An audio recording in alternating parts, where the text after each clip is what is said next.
Hey, this is Marilyn Gigliotti. Hey, this is Brian O'Halloran. Hey, everybody. My name is Scott Schiaffo, actor best known as the Chulies Gum Guy from the film Clerks. And welcome to Clerks Minute. You're listening to Clerks Minute. And I'm not even supposed to be here today. Hi, this is Mike Zapsik from AMC's Comic Book Man, the podcast I Sell Comics, and the Ming and Mike Show. And you're listening to Clerks Minute. What's up, everybody? This is Ming Chen from AMC's Comic Book Man. You got a minute? Good, because you're listening to Clerks Minute. Hey, this is Walt Flanagan, the Lon Chaney of the 90s, and you are listening to Clerks Minute.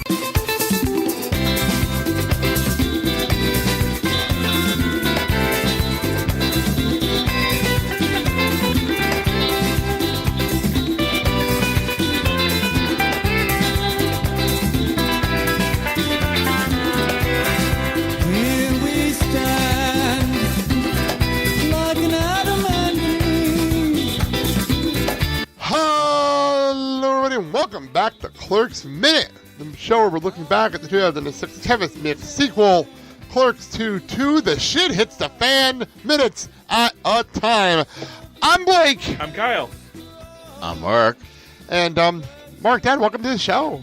Hey, thanks for inviting me back. We kind of brought you in a weird moment of this movie.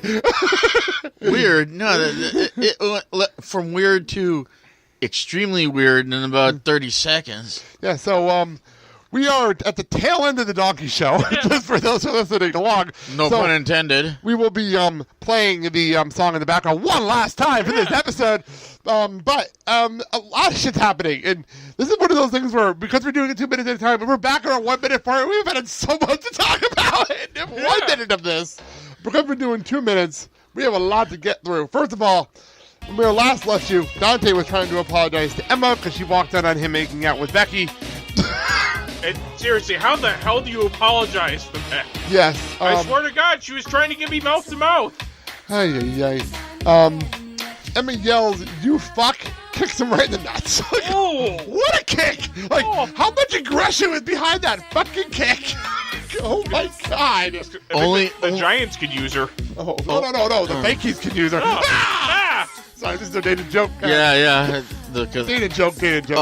But Dante's boys felt the pain. Oh, yeah. Good thing Becky's already pregnant. I was going to say, so did everybody else in the audience. I know, seriously. All the guys there are like, oh, fuck. Oh, fuck. Every single guy there. Because Becky and Emma, the only girls in the room. So every other guy looks like, oh, fuck. Well, let's be... Well, except for a second side. But we'll get to it in a minute. And if I could just say one thing, seriously, that hairstyle does not flatter Jennifer Schwalbach there. Yeah. I'm sorry. It just looks But it works for the character of Emma, though. Yeah. It works for her character. It looks like her face got pulled. Well, think of it this way. You're comparing Emma to Becky. Becky, Rosario Dawson, has this free-form look. Emma has this serious look. So it makes sense for character reasons. Kind of looks like the Trunchbull mixed with Princess Leia. No, Emma is the dominatrix. That's why she looks like that. Definitely not the dominatrix in this movie. Jay, though, I want to know, what world is Jay in? Because he's literally standing there when she kicks him in the nuts and then has no idea what's going on. All he knows is that he happened to see Dante making out with Becky. He has nothing to know any other backstory, knows nothing else going on. So, I think you could take the hint from what you call him? You Oh, hang on. But my point is, though, Jay doesn't know that they slept together. He doesn't know Becky's pregnant. He doesn't know anything that went on. So, Jay's just going by what just happened. Yeah. So, he hands her a cake. He hands her the cake that she brought to him to talk about for his last day. Hands her the cake and says, quick, hit that 2-timing fuck with this. And he smashed the cake in his face. Well, wow. Even for somebody like Jay, whose brain cells are replaced with malted hops and bong residue, it doesn't take a genius to figure out that he was a 2-timer there. True, but still, it's just funny to me. Well, that brings up the song. When I get high, when I get high, when I get high. Cause I got high. But Jay is so giddy to see this cake go in his face. I just thought it was hysterical how giddy he is. Like, yay, I got the help! I got the help! Doing this. And then he tries, hey, want to go out sometime? Come on! Too soon? It's been like 5 seconds, not even 5 seconds. Well, about rebound relationships. Oh, man. And so is this yet another woman that Dante is driven to lesbianism? I guess we'll have to wait and see. we will never know. We will never know. Becky goes up to Emma. I don't know what to say. What do you say in this situation? You just got caught making out with her fiance, and you just got in her, and he got kicked in the mouth and throw a cake in his face. What else do you say to that? Thank you? Well, he tripped and his dick fell into me. Oh, But no, again, though, Emma doesn't know about that. Emma doesn't know. All she knows is the making out part. Oh, How about- I say again, I was giving him mouth to mouth. No, how about thank you? So Emma does jump to the conclusion that they've been sleeping together, which is an obvious conclusion. I'm not gonna lie. To her credit, it is an obvious conclusion. Takes the ring off, throws it at her. Take him, you fucking whore. That's the last time we see Emma, pretty much. We're done with Emma for this movie. I do love. I was watching the ring and I wanted to see where it landed and what happened. It literally bounced off Rosario Dawson's boobs and hit the ground. I'm like, wow. This model Rosario Dawson comes complete with dual airbags. Jeez. Emma storms out, and this is where the cops show up.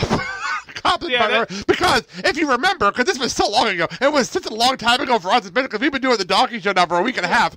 So if you go back, when Dante showed up to movies, he saw the smoke and assumed the place was on fire again, so we called the cops. Well, let's be honest, considering what happened to the Quick Stop, it wouldn't have been... And I don't blame him. We talked about that in a minute. Yeah. So reminding people of that, the cops and the fire department show up. Now, I'm going to throw it to our cop in the room. Have you ever walked in or even known about a story anywhere close to what the fuck's going on in this restaurant? Oh, hell no. Oh, hell no. No, nothing. Let's put it this way. If I were going to that scene and I saw this, God, I'd have to have a lot of alcohol to get those images out of my head. Yeah, because the cops walk in and they look around. And to their credit, there is no way to explain this. There really is no way. Oh, and, No, and you're right. You're right. And let's be honest.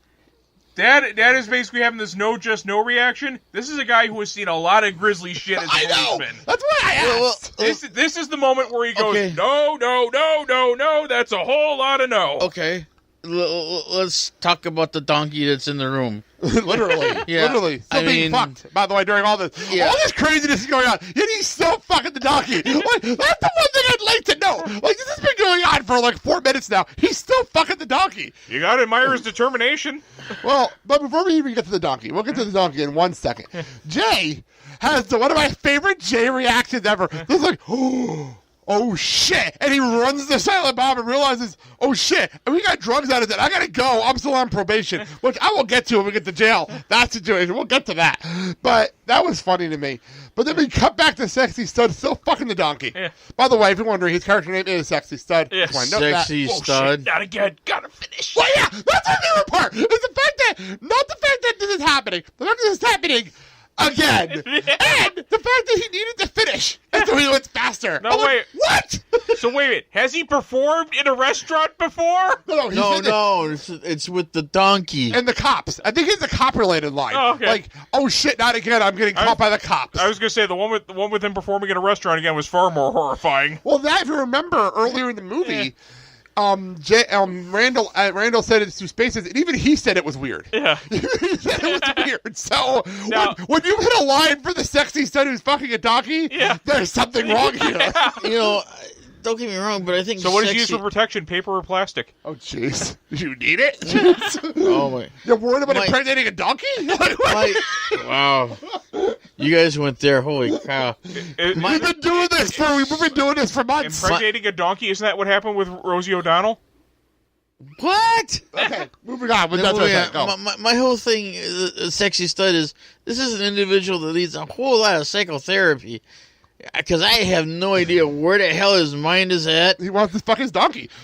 That's where his mind's at. His mind's been like that for 5 minutes now. 5-6 minutes now. Hashtag donkey love? Donkey love. There you go. Very nice. I like that one. Well, all I can say is it's good to have dreams. No, Jay. I got this in my notes here. Jay says, I'm still in probation. We're holding. Yeah. Fine. You guys are selling. We looked at it earlier in the movie. Yeah.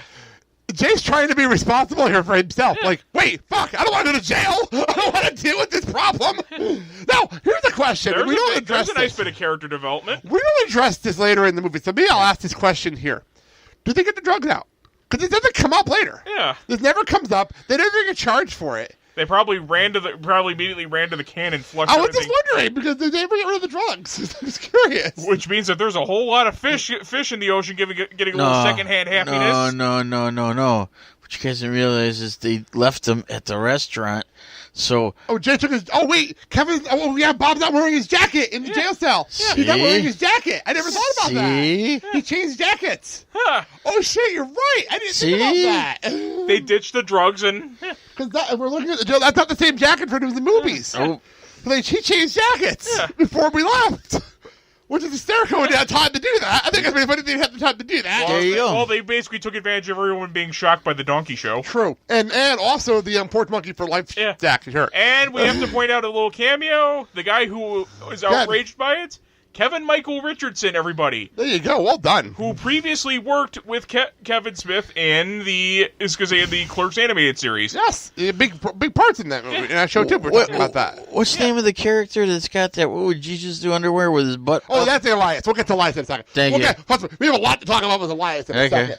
Now, okay, I'm going to ask you a question because you're the oldest one on our crew. Well, thanks. No. This is important. Okay. This is important.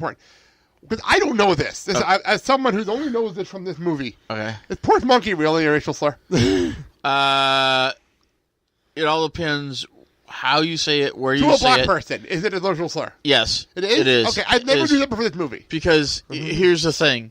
When you go into African-American neighborhoods and communities and coming from a white person, it's offensive. Okay. But if an African-American in that neighborhood said to another African-American, then there's no issue.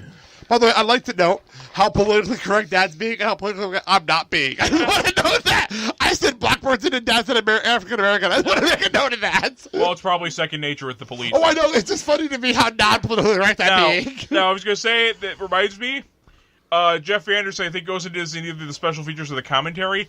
But he would sometimes, trudge to the place he was staying after a long day at the shoot. He would unknowingly be wearing the Porch Monkey for Life shirt. And then he'd remark that, people in this area like to throw bottles a lot.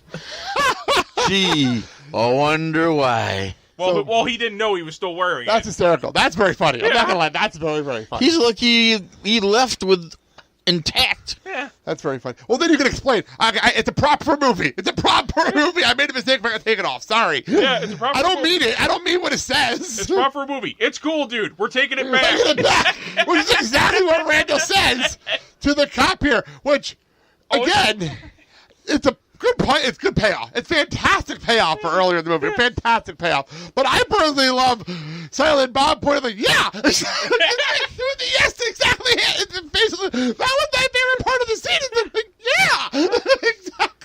exactly. So I love the fact that everything's culminating. Like literally every storyline in this movie is culminating in this 30 seconds that we're here. Yeah. So we had the Emma and Becky Dante situation culminate. We've had the cops show up with sets from the beginning of the movie. Perfect setup. We had the Porch Monkey setup culminating here. And we have Jay and Bob with other issues at the beginning of the movie, paying off here. And all of a sudden, Elias, who's been getting drunker and drunker, and higher during this donkey show, comes out with his shirt over his head, wearing boxers and his pants around his ankles. And I have the line down here. Where is it on my notes here?